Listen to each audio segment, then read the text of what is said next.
Philip Andrews is director of the Retail, Wholesale, and Department Store Union Workers Organizing Project. I think that name speaks for itself. Its goal is building the voice and organizing power of non-unionized retail workers while revitalizing the retail labor movement, something that's direly needed. Jackson Heights, Port Richmond, which is in Staten Island, if you don't know, and Brentwood, which is Long Island. Nick Freudenberg directs the CUNY Urban Food Policy Institute. That's what's sponsoring this event. Nick does and has done awesome work in food in New York. He is, in a way, one of the souls of this movement when it comes to New York City and has done great work here for many years. Okay, so I thought, I have questions, but I thought if anyone had anything they wanted to say just to introduce themselves or say what they thought about the issue of food as an organizing tool, food issues as a way to link people who care most about food to other issues in the world that are part ultimately of the same progressive movement, or I won't go on. Anything else like that, feel free, or I'll ask questions. I'll ask questions.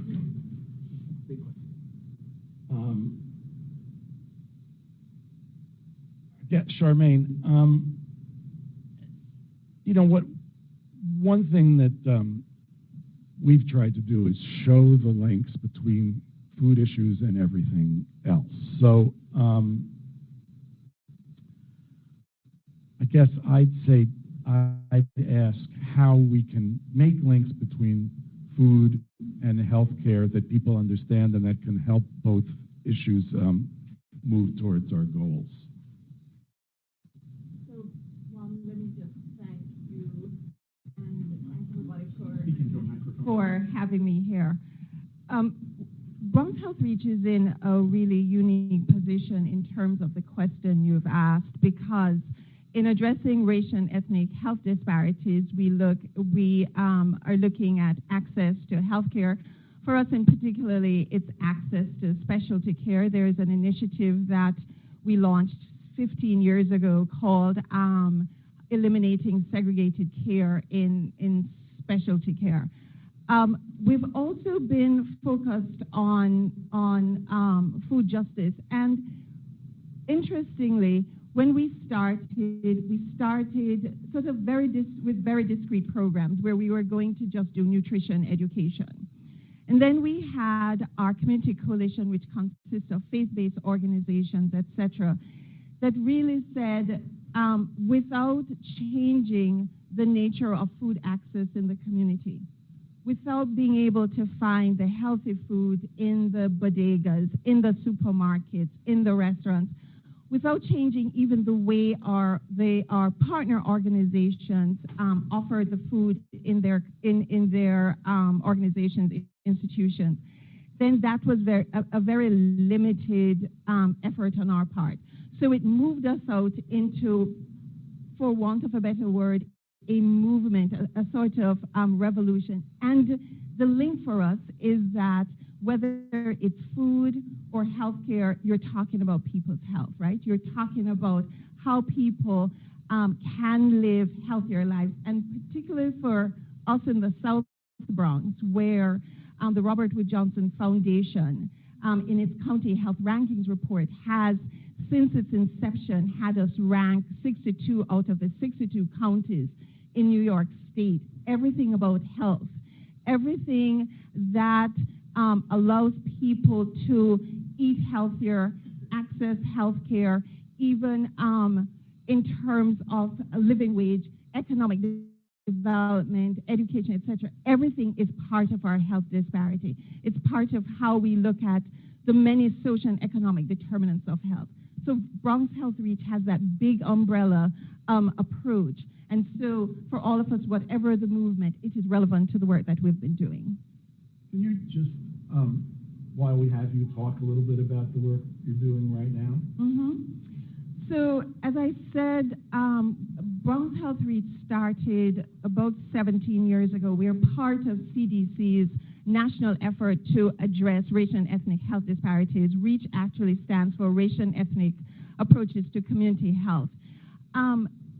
For those of us who have been part of this, we say that the genius of what CDC did in this initiative was that it allowed communities to identify the health disparity issues that it wanted to, and then to develop and implement the community action plan to address it. So for us, where we started with a heavy focus on diabetes, how people reduce the risk of diabetes, how people manage their diabetes, the initial start for us was really on education. As I mentioned, we broadened significantly. We got involved with bodegas, we got involved with restaurants, we got involved with schools, we got involved with faith-based organizations, all with the idea that we would not see this as a program, a very finite program with a start and end date, but actually we saw this as the start of a movement. And so we have been involved not just in education, but in affecting policies, both big P policies. One of our significant accomplishments was 14 years ago when we got New York Public Schools to eliminate whole milk. But we have also been very interested in small P policies. That is, what are the policies that organizations are going to put in place for their own folks, whether it's students, whether it's employees at our health centers. So we cover a gamut of things, and though we're talking about healthy eating here, healthy eating for us has always gone hand in hand with physical activity. And so that also got incorporated into the work that we have done over the last 17 years. Thanks. I think, sorry. I think that Charmaine's already pointed out what we're going to get to here, which is that all issues are interrelated. So with that in mind, there are no two issues more closely interrelated than labor and immigration. I think the two of you probably will agree with that. I don't know, we'll just take turns here, but it's basically the same question. Philip, if you want to start, labor, food, immigration, etc. Sure. I think the reason that the RWDSU and our parent union, the UFCW, care about food issues and should care more, and about immigration, is you've got to understand who our members are. And compared to the rest of the labor movement, our membership is younger, it's majority women, it's majority people of color, and we have a much higher percentage of immigrants than most other unions. And then a significant portion of that membership work in supermarkets, work in meatpacking, work in poultry, work in food service, delivery and distribution of food, and food processing of all kind. So these are the workers that the Trump administration is not caring about, right? These are the people who are targets. They make less money on average, and are more likely, and also all of our members eat food, and are more likely to live in food deserts, not have access to healthy, sustainable, affordable food, and that healthcare is a perennial issue for our members. So it kind of becomes a sort of a perfect circle, and so that's why the union cares about it.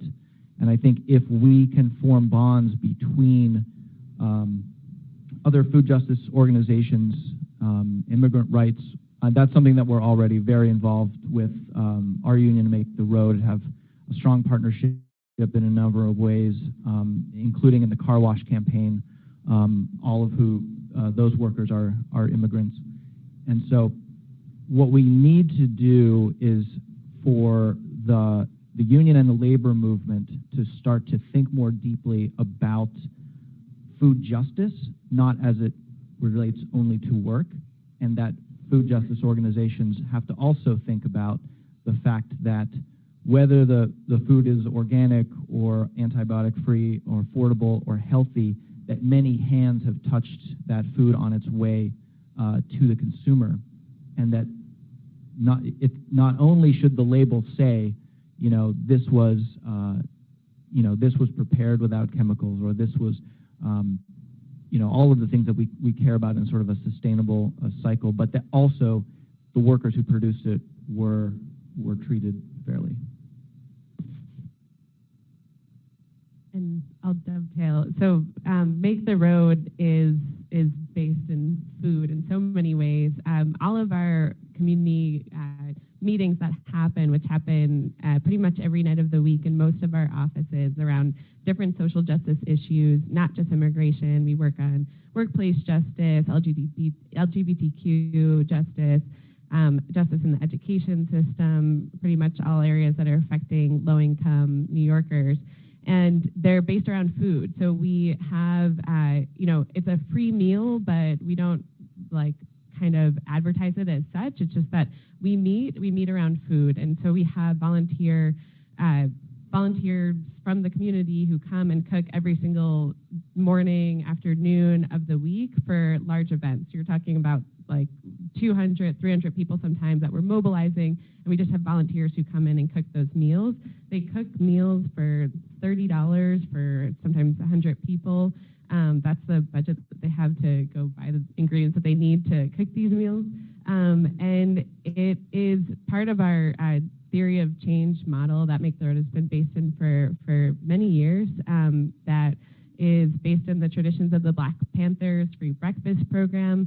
People come in the door, and it's an opportunity to politicize and to talk about the issues that are affecting them, right? So poverty and hunger are where it starts, and it's an opportunity for people to come together and build around those issues kind of first and foremost, and then all of the issues affecting the immigrant community. And our kitchen is probably the most passionate of places. In any of our offices, you hear people, recounting stories, yelling at each other, gossiping, everything you can imagine. And they're very much the heart and soul of the work that we do. Nick, this is something you and I have talked about a lot, but it's good to talk about it publicly, I think. And the question is, Philip touched on this. Has the food movement, if there is such a thing, and maybe that's a starting place too, but has the food movement matured to the place where people can understand, that more people can understand that these are the big issues, these are the unifying issues, that food touches all of the issues we've talked about here and more, and all important issues: income inequality, race, public health, immigration, workplace issues, labor, etc., all touch on food. And one can see food as a hub here, but the tendency in recent years has been for people who see food as the most important issue to, if not ignore, then downplay some of these others. So have we seen progress on this? So I've been thinking a lot about the food movement in comparison to other movements and what we can learn. And I think the lesson of successful movement is maybe best summarized in the slogan of the women's movement of the 60s and 70s, that the personal is political and the political is personal. And when people feel that, then it's their life. It's not something separate from their life, it's their whole life. And I think we can look both at the successes and the limitations of the women's movement in translating that understanding into practice and being able to sustain it and apply it to the food movement. And I think we're on the way and have a ways to go in people understanding that what they put in their mouth and what we pay food workers and how we distribute food are all connected. And I think in the age of Trump, our role is to make those connections. Our role as food activists, as academics, as organizers, as advocates, and to make them in as concrete a way as we can, that really connect them to people's lives, because I think that's what brings people into action. And I also think a lot about the 60s, and I sort of had the privilege of coming of age politically in the 60s, and I think there was a feeling in the air that whether you were working on environmental issues or women's issues or civil rights or the war, that all those things were connected, and there was a critique of society, a critique of the way our democracy was playing out, a critique of the way that America was or wasn't living up to its ideals. And I think we in the food movement, we have an understanding of that, and we can do a much deeper and better job of articulating that in order to build links with the labor movement and the climate change movement and the immigrants movements. So those are a few starting thoughts. I'll stop asking individuals questions and start asking the panel questions. Have we seen recent successes? And by recent, I don't mean since November. I don't want to focus this conversation around Donald Trump. But have there been organizing successes around food that we can look at, that we can learn from, and that can help us point the way forward? I mean, I would say the Fight for 15 has been a huge win at the state level, and it's something that is immensely tied up in food access and was has had a large focus on food workers. And it's something that has been, there was a clear vision for it for many years. It's clear to most people that a minimum wage needs to be higher than a living wage. And the pressure's been on from so many groups, and it's been groups working in coalition for a long time. And I would consider Fight for 15 a huge win. Yeah, I mean, I'd have to agree. And to me, one of the most amazing things about Fight for 15 is that food work is often much like any other non-industrial type work and service work is often devalued because it doesn't fit our version of a steel worker or a miner or someone working with heavy machinery. So inherently we think of waiters and cooks and fast food workers and food service workers. I mean, that's why we get away with paying barely above or below minimum wage. And Fight for 15 took that concept on head on and said, no, fast food work has value. In other countries, in Denmark, it's $23, I think, is the average for a fast food worker. And to organize the workers who are doing the work to speak up and say, you know what, all work has value. All work should be compensated fairly and to then overcome that was huge. I mean, we see that not only in food, but also in retail, trying to explain, this is real work. It is difficult.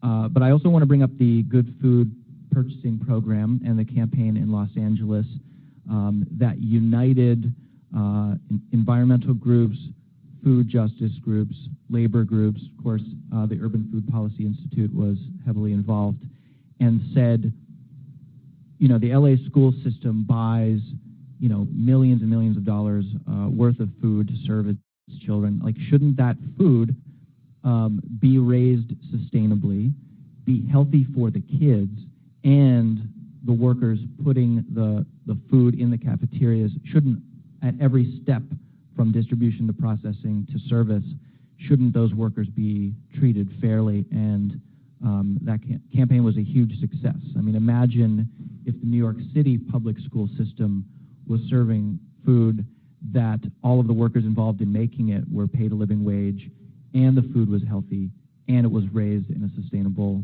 environmentally sustainable manner. And maybe, Nick, you probably know more about the campaign than I do. No, I think it's a good example, and I also point to the Urban Food Alliance, which worked out an agreement to have a national agreement for 6 of the largest school districts in the nation to together set specifications for antibiotic-free chicken, a really important long-term health issue, and being able to use their market power to get chicken growers to produce something that not only benefits those school systems, but also makes antibiotic-free chicken more available and more affordable for everybody else. But I also wanted to mention something else in a very different arena, and that's some of the battles around soda taxes. And in the November 2016 election, 4 jurisdictions approved soda taxes. And I think over the last decade, we've really, the food movement has been at least partially successful in changing the debate. And I think we can thank our colleagues in Berkeley for showing us the way and making it not about imposing a burden on poor people, but communities claiming they had a voice in setting food policy and taking on the big multinational food companies, in this case Coca-Cola and PepsiCo and the other big producers of soda. And the fact that people could, in Chicago, Philadelphia, several Bay Area cities could say, we want a soda tax because we want to protect our children. I think that was a big step forward. I think there's another lesson from those fights is that when the prospects don't look so good on the national level, as those of us reading the paper the last few weeks have to be pessimistic about getting good legislation through Congress in the next 18 months at least. That I think working at the local to force issues onto the agenda by bringing them up in multiple jurisdictions. And I think the soda tax is one thing that did that. I think some of the debates about labeling GMOs are another way, and industry will fight back. I think the two themes that I want to emphasize that I think we need to do more in New York and nationally in that are, one, this notion of democracy, that we have a right to shape our food environments. We have a right to protect our children from the promotion of products that contribute to premature death and preventable illness. And two, I think one of the great accomplishments of Trump is to get people, to get groups fighting each other and to take attention off the corporations and the financial elites. He's been remarkably successful, and I think we need to keep our eye on the ball and look at who is it that's threatening health? Who is it that's undermining our democracy? Who is it that's making harder for people to have affordable housing, decent work, and so on? And that, I think, is something where the food movement could have a lot to say. Well put. I think most people would agree that right now much work needs to be done on a local and regional level, and that we can have more successes than we can have on a national level, at least in the very near term. New York is obviously an interesting and important community. Charmaine, you mentioned that the Bronx is the least well served from a public health perspective of all of New York State's counties. We know that New York was very nearly the first city to pass a soda tax almost 10 years ago at this point. It's an immigrant community. It's a community with a majority-minority population and so on. What are our special issues here? What are our special opportunities here?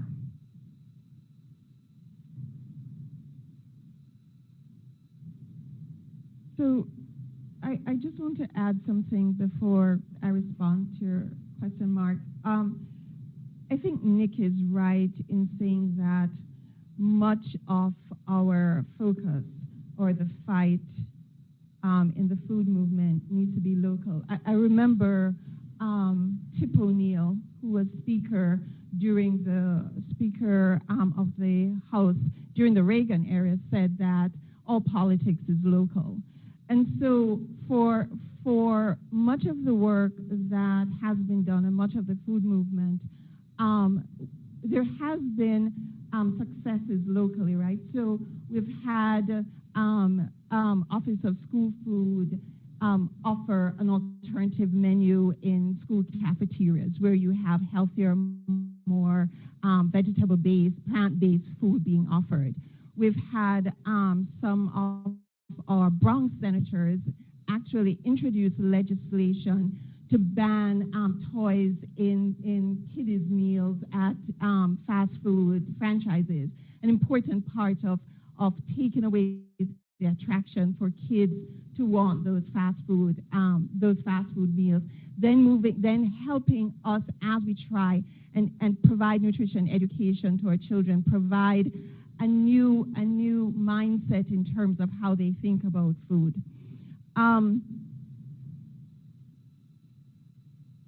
I think for Bronx Health Reach, in the work that we're doing in the Bronx, our whole ideology is that you have to activate the community.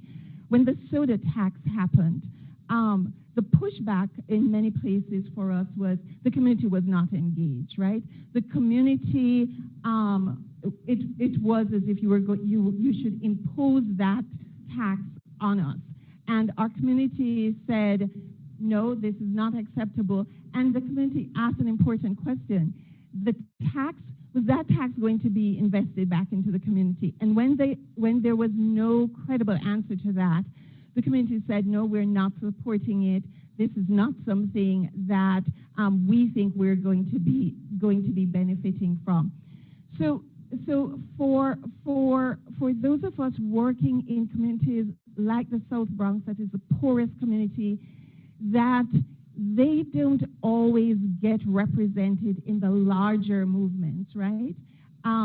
Their ideas, their contributions are not always solicited.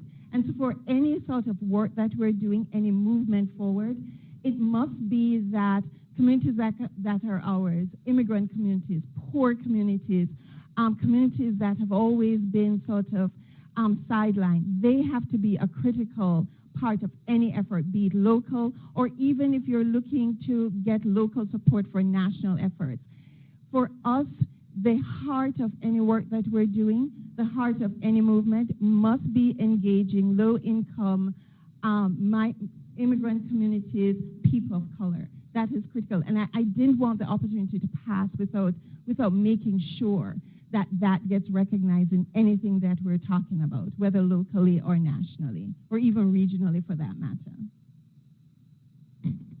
And I'll just plug the Lunch for Learning campaign. I know a lot of folks in the room are probably, I heard about some sign making later today that will be happening for Monday's mobilization. The Lunch for Learning campaign is for universal free school lunch, and there's been a ton of traction recently, even as we see at the federal level, possibility of cuts to maintaining free school lunch in schools where you have 40% of households below the poverty line. And so making sure that at the city level in New York City, we're able to provide universal free school lunch. There's a push right now.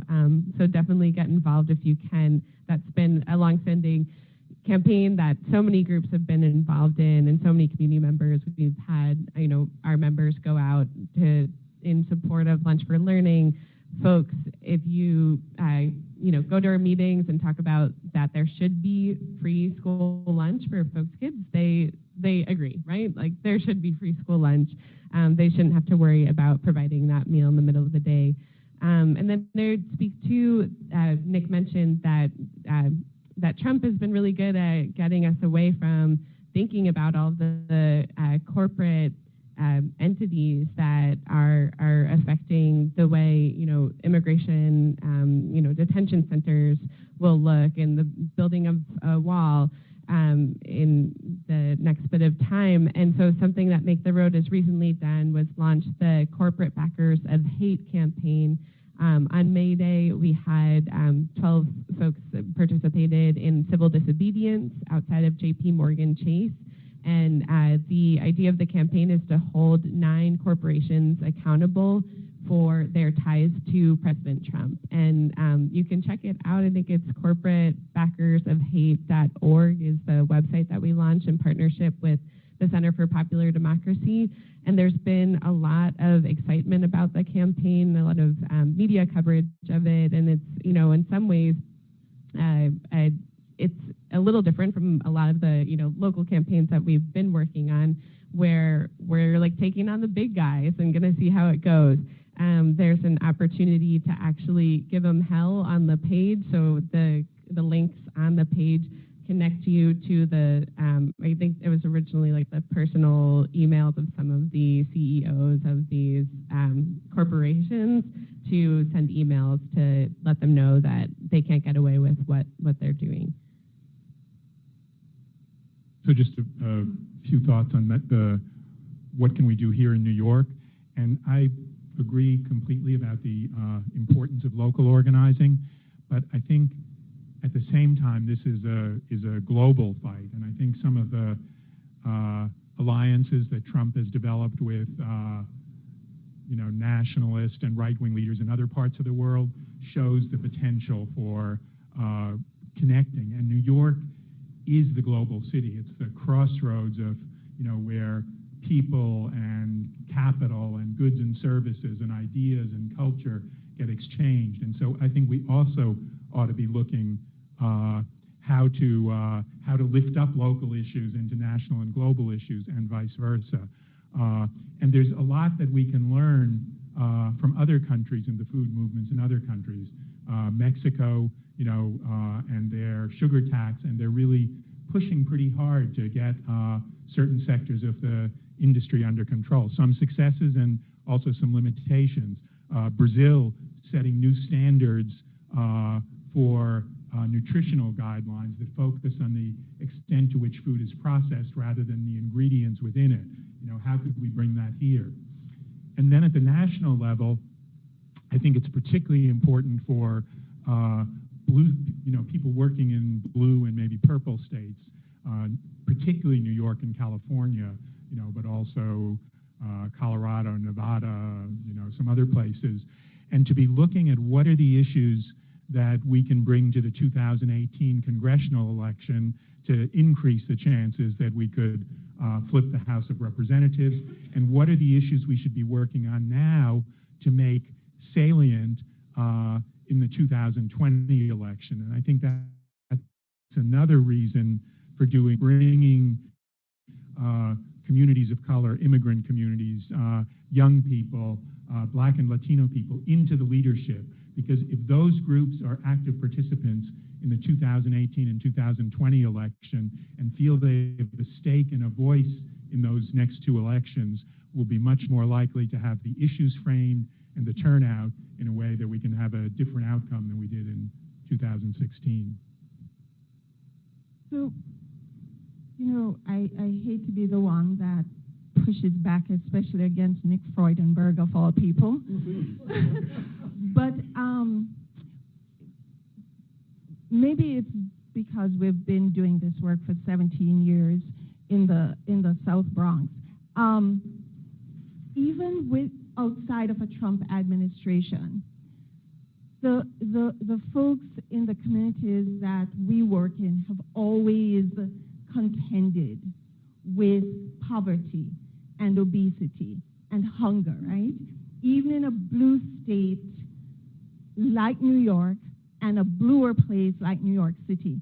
I remember a few years ago when the New York City Commissioner of Health talked about the reduced rates of obesity in New York. And then when pushed, and only when pushed, he admitted that obesity rates, he was talking childhood obesity rates in particular, that childhood obesity rates had actually not gone down in places like the South Bronx, in central Brooklyn, in Queens, right? When the Bloomberg administration, and I think arguably they should be commended for the work that they did around whether it's nutritional labeling, etc. But the fact of the matter is that the kids in the South Bronx are the fattest, right? That our diabetes rates for our children are on the increase, for the adults are on the increase. There was a survey done not so long ago that asked people, did they eat a vegetable, I think in the last 2 weeks or so, and it was a minority that said that they had. So for us, when I say that all politics is local, the issues are local, sometimes irrespective of the political flavor of the community and the elected officials. I mean, we've had Democrats as elected officials in the Bronx, right? And we have not seen a significant improvement in the lives of our children and our adults. So I'm always mindful that in communities of color where the health disparities are so prevalent and so deeply entrenched, that we be careful about what political label we put on people, and that we challenge even those who are supposed to be allies. Because I think sometimes those who are allies take us for granted. I know too many of them take the Bronx for granted, and they don't make changes. So while I'm all in the fight against Trump, there's some people I will call out in the Bronx. There's some people I will call out in New York City, because the communities that we've been working with, we're not seeing the changes. And so I just want always to be mindful of those concerns that we have.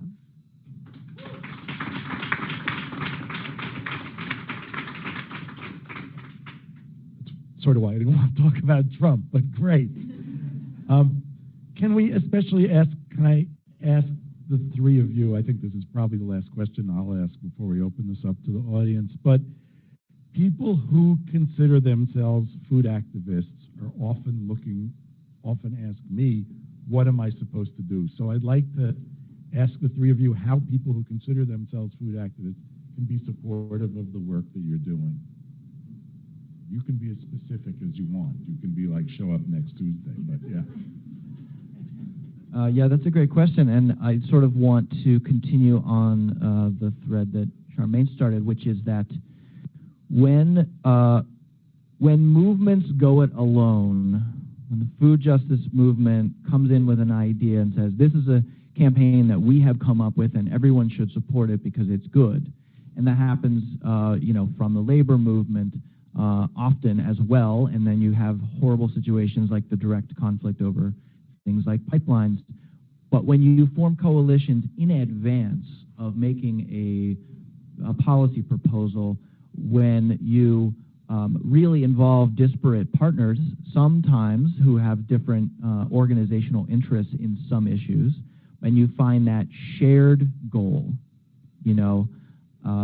where you can all sort of work together, that is where sort of finding what does the food justice movement and labor, and the health community and immigrant rights organizations, what are the campaigns that we can build that we all could agree on, because elected officials don't change things, right? Organizing and campaigns and people change things. It doesn't matter who's in office. If you build a good enough campaign, you're going to win. And so I would urge anyone in the labor movement to sort of drop their prejudices against the sort of environmental and the food justice movement, and for the food justice movement to realize that the labor movement is not a monolith, and that it's a complex universe, and figuring out who to work with is sometimes the most important thing, rather than figuring out in advance what the issue you think the issue should be.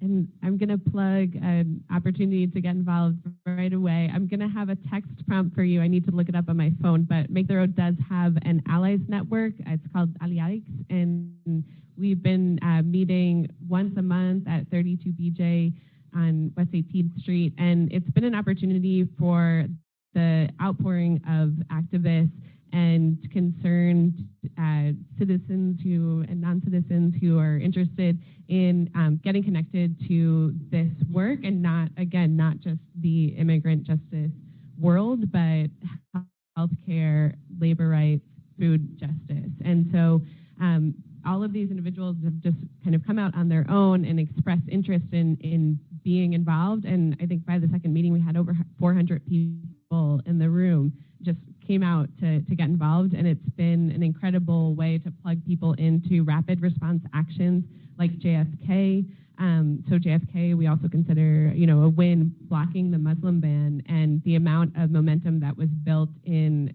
a matter of hours to come out to JFK and then fill Cadman Plaza. These are the actions that we need people at. And, May Day, we had this beautiful intersection of different groups working on all of the, what we called the silos of social justice issues. And so thank you to so many of you I know have been involved up until now. There are so many ways to get involved, and I know the prompt that's going out today is around tweeting about the TPS for Haitians. Trump trying to block or cut TPS, way for Haitians to have a political asylum or circumstantial asylum in the U.S. because of everything that's gone on in Haiti. So there's a lot of ways to get involved, and I'll give you the text prompt after this. I'll write it somewhere so folks can plug in. I think the ask that Bronx Health Reach would have is, Mark, you have a huge name recognition. And so when we have things come out, such as a recent announcement by the Bronx Bar president that they have entered into a collaboration with, why am I blanking on this? The collaboration with the organization that delivers food to neighborhoods, high-end neighborhoods. Thank you. Fresh Direct and Amazon to accept EBT cards. I want somebody to question what that will mean for our local bodegas and our local corner stores, right? I want somebody with that high profile to ask questions, because when we ask the question, sometimes the politicians think, you can be brushed aside, right? But that is a question that needs to be asked. What's the implication for the small grocers that have been there historically serving the community? Could an opportunity be created for them that would also bolster them, both their brick and mortar stores, as well as give them a new platform through social media? And also ask the question, did this initiative come about because 35% of the people in the South Bronx are on the internet, or did this initiative come about because gentrification is coming to the South Bronx, and this is just a camouflage to say, oh, we're mindful of the communities that are there before? So I am looking for folks to ask the questions of decision makers, ask them some real questions about new initiatives that they trumpet as a big thing for the community, instead of saying how many of the communities are really benefiting from there, and how do we make sure that we don't take business away from the stores that have been serving the community. And then finally, we've asked Nick, and we've not relented in asking Nick, to come and engage in conversations with us. We asked Nick about a year ago, and he came and he posed a new way of us to think about certain things. And then we asked him back again, I think in December or March. Poor Nick cannot get away from Bronx Health Reach. And when I asked Nick to come and talk to us, Nick said, I want to take a different perspective on it. I want to ask who benefits from the Bronx being 6-2 out of 6-2. That was an important thing, because we always turn and say, well, what should we be doing, right? But part of it is understanding who benefits, and then having the gumption, or as Mrs. Clinton put it, the testicular fortitude, thank you, to really challenge that. Because you know what? In many instances, companies like Coca-Cola see the South Bronx as sort of the last marketplace, and they come in subtle ways. And I'll give one quick example. One of our partners, an amazing partner, got funding from Coca-Cola last year. This is a partner that we collaborated with to do fresh food boxes. And we set up those fresh food boxes, tables on the sidewalks. And then we heard that, well, Coca-Cola would like to put some of their products on that table that we had. No, what's the mixed message that we are sending to our community where we have fought against our sweetened beverages, where we have fought against having these companies see us as their last marketplace? So part of what we continue to do is to have that conversation and then to broaden that conversation. Who's benefiting from the South Bronx being obese and overweight? And who sees us, though, even though we're the poorest congressional district, still sees us as a viable market? And what does that mean for us in the long term and in the long run in terms of the sort of transformative effect we're trying to have on our communities? And then thirdly, every time you comment or you make a speech or whatever, always ask, where is the community voice? Has the community been engaged? Because make no mistake, the community is engaged and is involved, and sometimes, too many times, movements, larger movements, national movements, want to speak for the community instead of saying, let's create a space for the voice of the community to be heard.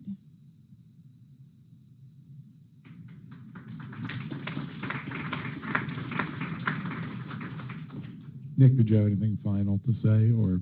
No, should I'd be delighted to hear your comments. So, we're going to try this style of asking questions where 2 or 3 or 4 people ask questions, and then whoever on the panel wants to answer whichever one of those does.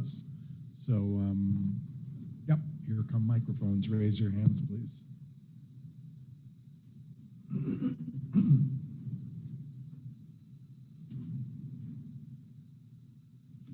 Okay, first. Hi, my name is Esther Trakinski, and I'm a lawyer and a food advocate, and I'm about to start teaching food advocacy at NYU's graduate program. And so I'd like to riff off your last question, Mark. What are we teaching our young advocates? What is the main or the 3 main lessons that we want them to come away with in terms of making them productive and effective advocates for food systems? Anyone else? Sir? Good morning. My name is Eric Weltman. I'm a Brooklyn-based organizer with Food and Water Watch, and I just want to note we were very proud to stand with the UFCW in helping keep Walmart out of New York City, a very important, victory. I want to channel my friend Nancy Romer and ask a question about climate change, which hasn't been brought up this morning. As folks are probably well aware, I mean, climate change would be immensely disruptive to food production around the world and could contribute to mass starvation and further refugee crises and conflict and war, as well as impacting low-income communities and communities of color here in New York. I'm wondering if any folks have any thoughts about ways in which the food movement and the labor movement and community-based organizations might collaborate in efforts to prevent climate change by transitioning from dangerous energy to clean renewables here in New York and across the country. Anyone else?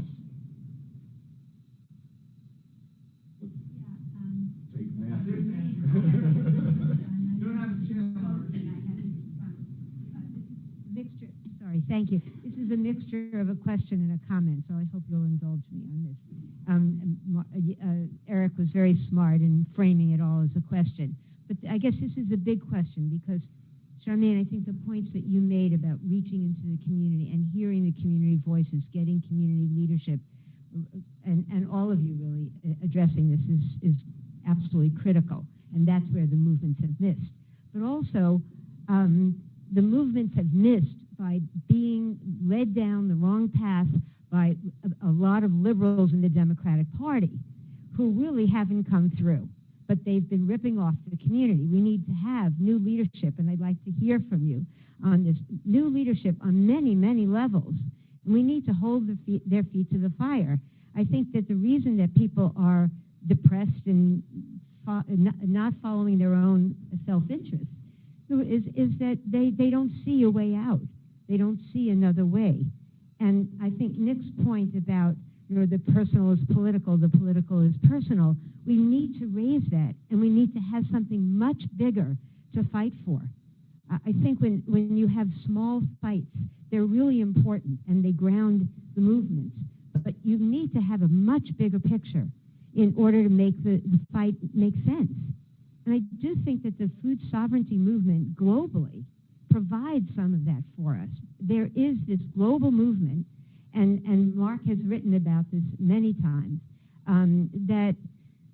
that explains why corporate agriculture, why the corporate food system has destroyed the health of the planet and the health of our people. And I don't think we in the U.S., we in New York, talk about that enough.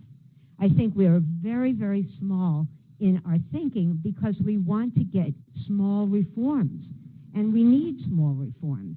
But if we don't have a big picture, people aren't going to understand. They're going to say, oh, we'll never get that, we'll never get that. They need to understand, we need to understand, I need to understand that we are part of a global movement.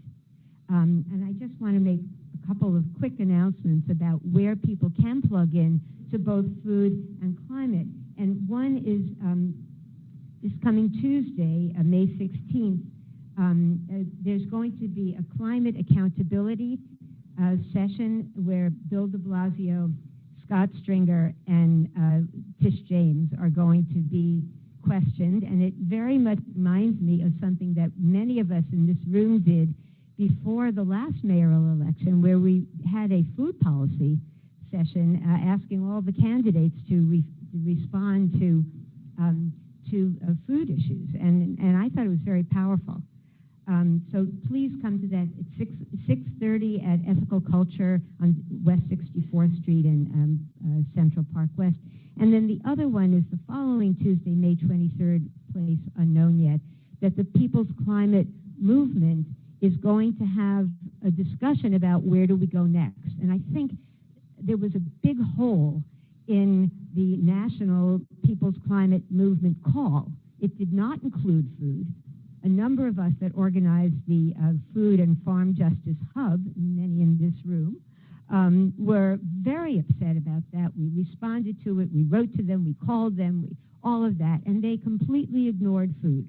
They did have a food sovereignty and land rights section of the march, which was good, but they didn't include it in their call. They're fairly ignorant of the importance of food in climate change, and that's something we all need to do. We need to bring our knowledge about the 25 to 33% of greenhouse gases due to the food sector. We need to bring our knowledge to that movement so that they do include food issues and they have a broad justice analysis. And I guess my question is, how do you all bring your folks, the people that you're doing the day-to-day organizing with, into that broader understanding and that broader movement? Thanks, Nancy. I'll just second the notion that, before I turn this over to all of you, I'll just second the notion that one thing that food people can do is point out the role that industrial agriculture especially plays in climate change. We hear a lot about the impact of climate change on agriculture. We hear very little about the effect of agriculture on climate change. It's either the first or second most largest contributor to greenhouse gases, and yet many environmental groups repeatedly, as Nancy said, ignore that impact and focus completely on fossil fuels and the like. So that is something we need to keep hammering on, I think. Responses to the questions about climate change, activism, so on? So I'm going to start with Esther's question. What do we teach aspiring food justice activists, advocates? And I have taught courses on health advocacy. So the first lesson, I think, is Charmaine's point. And how do we teach advocates to speak with and not to communities, and to learn from communities, and to engage in efforts? I think a second really important lesson is to be able to understand and analyze power. You know, who has the power to keep the Bronx at 62, and what are the mechanisms by which they exert that power, and how can communities take back some of that power. In our institute, we've been working for the last few years with Bed-Stuy Restoration Corporation in central Brooklyn, and I think they provide very compelling examples of a network alliance of community organizations claiming back a voice in shaping central Brooklyn's food environment. And by the work they're doing of bringing fresh, healthy food to 30 child care centers, Head Start, and other child care programs, and by creating a food hub that will be a site for aggregating regional, fresh, healthy regional food, often grown by Black and Latino farmers. They're really showing in a very concrete way how you can have a food environment that isn't totally shaped by industrial agriculture, by the big food companies. I think a lesson that we learned again from the 2016 campaign is it's not enough for whether we're health professionals or advocates or activists to present evidence. We also need to engage with people's emotion, and we need to create forums for people to have conversations about what they're feeling, about their values, and connect that to the political decisions that we as a society need to make. And finally, as I think just this last part of the discussion, but the whole discussion, advocates need to learn how to connect issues. How do you connect climate change to food, to immigrants' rights? Those are some important lessons. I would just add on to it, as much as they can spend time outside of the classroom and be in emergency food programs, they're the people who are most affected by all of these policies and access to food, and just spending time, whether volunteering or just being at them, and also any opportunities that they have to be like in community organizations at all, and the advocacy piece. Registering voters, any kind of street outreach that you can do. I feel like you learn so much. I feel like it's the quickest way to just kind of make those connections as well, as much as we have to do the academic side. Awesome. Yeah, I think I would add that, I guess particularly on the climate change question is, again, we need to find the issues where there is shared interest between disparate kinds of organizations. So, for instance, the Walmart campaign, the corporations come up with a lot of bad ideas, and we spend a lot of time stopping them. But stopping something from happening often has these sort of unintended side effects. It's why it was difficult to get more folks on board with the soda tax, because there was not a positive element to it. We had the same issue with Walmart. In the early stages of the campaign, many communities said, well, we don't have any grocery stores in this neighborhood.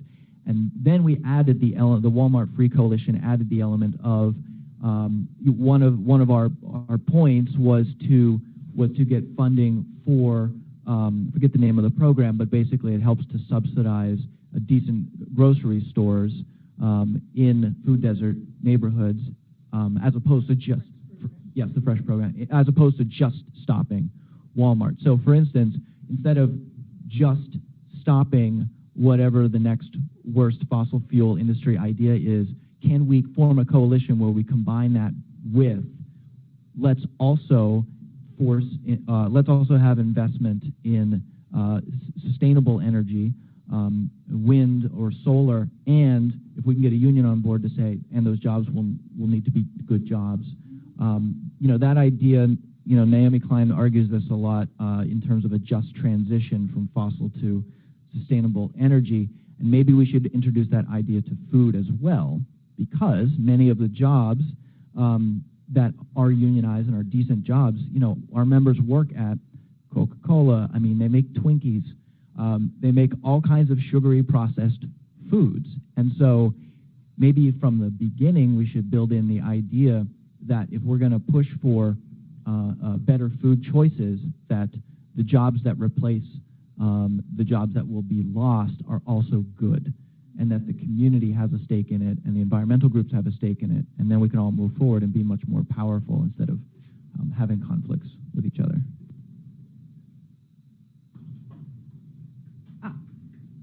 Yes, I agree. So to the question of teaching the new generation of advocates, I have some thoughts, as you can imagine. I'm a broken record. Getting the community involved and activated, getting the community a platform, a forum, and a bullhorn. Identify your champions. Piss people off, pardon the language, but do so wisely and sensibly. Don't just arbitrarily. Examine your allies to ascertain if they're more than just lip servants. Don't assume that some ideological differences precludes common interests and the ability to join forces. Learn how to present your cause and stance to as wide and diverse an audience as possible. Prejudgment can be harmful. And I wanted to respond to your question. I think you're Nancy. Nancy, you said we need something bigger to fight for. For us, for Bronx Health Reach, the bigger issue for us is anti-racism. I'm not sure many of our community residents will quickly respond to the global food movement or climate change movement. But when we present the fights that we are involved in, whether it's the elimination of segregated care, the getting more fresh fruits and vegetables in farmers markets, or getting vegetables in bodegas, etc. down the line.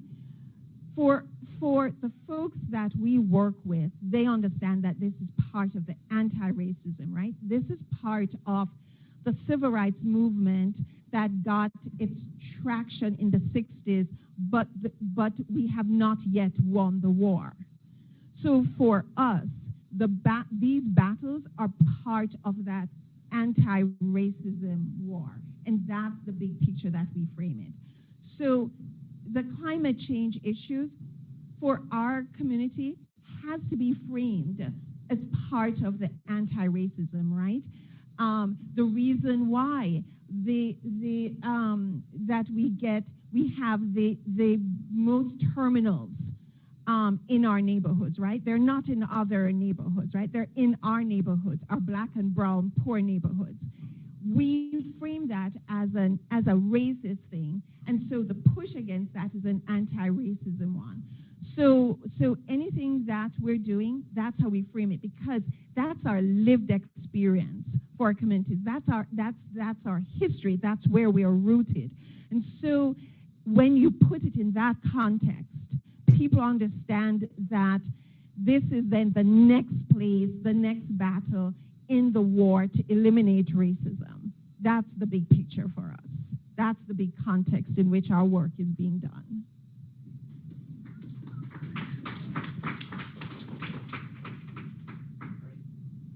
Wanted to save time for if anyone had any announcements of, yes, so I know some people do. And before everyone starts trickling out of here, let's get to those, and then if we have time for closing remarks or other questions, we'll do that. But, Jan. So I'm Jan Poppendick, a senior fellow here at the Institute, and I want to invite you all to make good on your desire to build a movement by turning out Monday afternoon at 4 o'clock at City Hall for the Lunch for Learning rally for Universal Free School Lunch in New York City. If you need the arguments rehearsed, not only would it eliminate huge amounts of paperwork and therefore allow resources to be redirected to getting the kind of sustainably grown healthy food that we want for our youngsters in the school system, not only would it eliminate stigma and shame attached to participating in school lunch and therefore reduce the opportunities for bullying, which I'm not saying that'll happen overnight, but give it a few years when it's free for everybody and it'll be a whole new social setting. Okay, but it will also make the lunch effectively available to kids whose families earn more than $37,000 a year and therefore are not eligible for the federal free lunch, but who can't afford to pay for lunch in New York City where living costs are so high. And it would eliminate the anxiety for immigrant parents who don't want to file the applications even if they are income eligible because of anxieties about ICE and enforcement, because once it's free for all, you won't have to do that. So this is an issue that cuts across the food movement, that effectively addresses obesity, poverty, and hunger. And you have a chance, if you can't be there, and racism, yeah, if you can't be there at 4 o'clock Monday afternoon, think of someone you know and love who could represent you. Let's turn us all out. We've had many rallies on the steps of City Hall, but this one, numbers count. And since I have the mic, I'll just explain that the City Council has made this a priority in each of the last 3 years. And in each of the last 3 years, when it came to the budget negotiating process, they backed down. They let something else be the priority. This is the year we need them to stand firm, and this rally is an important part of making that happen. We have strong participation from the unions. By the way, expanded school lunch will also generate not only more jobs, but more union jobs that are on the school calendar, which are very important jobs for especially single-parent households. Okay, anyway, we have the participation of the unions, we have the participation of the pediatricians, we have a strong community voice through the parent leadership structure and through the youth leadership structure that we've been developing and organizing. So this is a year. Please come 4 o'clock City Hall Monday. Enter from the Broadway side, please. A few minutes before 4 if you can. And if you can't, think of someone you could send in your stead. And I'll hope to see you there. Thanks, Jan. Any other marching orders?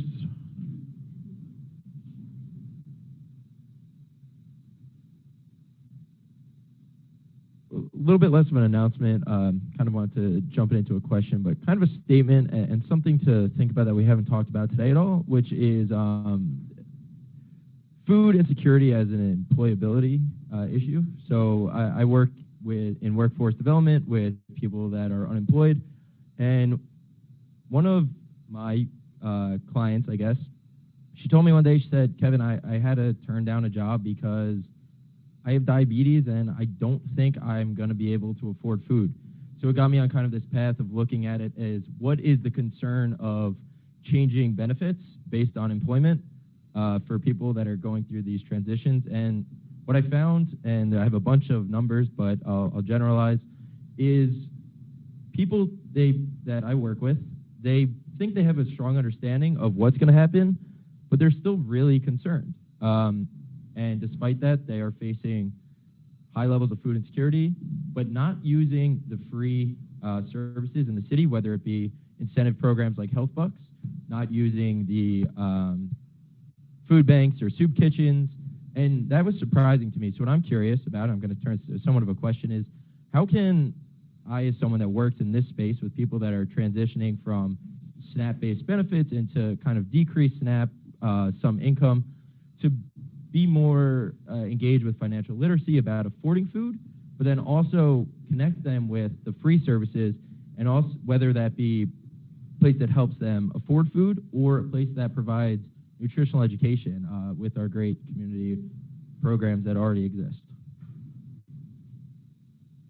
I'm going to say maybe that's a question that should be answered individually in person. I think there are a lot of people in the room who know a bunch about that, and maybe people who have things to say to Kevin can connect with him after the session.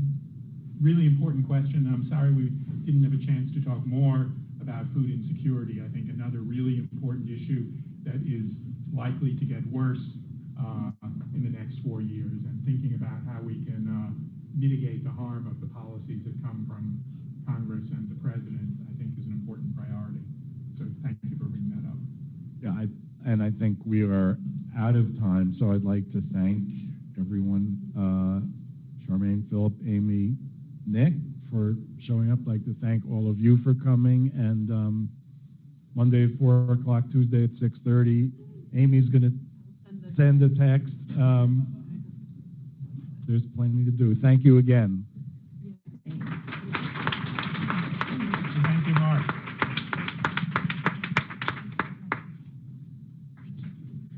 Just a couple more announcements. We have two upcoming, one forum and one not an official forum, but another event we're holding here at the Urban Food Policy Institute.